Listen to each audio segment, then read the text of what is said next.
الحمدللہ، استخارہ کے تعلق سے ایک حدیث ان الفاظ کے ساتھ بیان کی جاتی ہے: ما خاب من استخار ولا ندم من استشار ولا عال من اقتصد، یعنی جس شخص نے استخارہ کیا وہ ناکام نہ ہوا، جس نے مشورہ کیا وہ نادم نہ ہوا، اور جس نے میانہ روی اختیار کی وہ محتاج نہ ہوا۔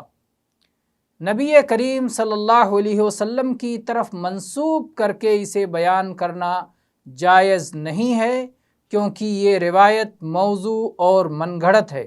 اسے امام طبرانی نے اوسط اور صغیر میں روایت کیا ہے، لیکن اس میں عبد القدوس نامی ایک راوی ہے جو حدیثیں گڑھا کرتا تھا، یعنی دوسروں کی باتیں نبی صلی اللہ علیہ وسلم کی جانب منسوب کر دیتا تھا۔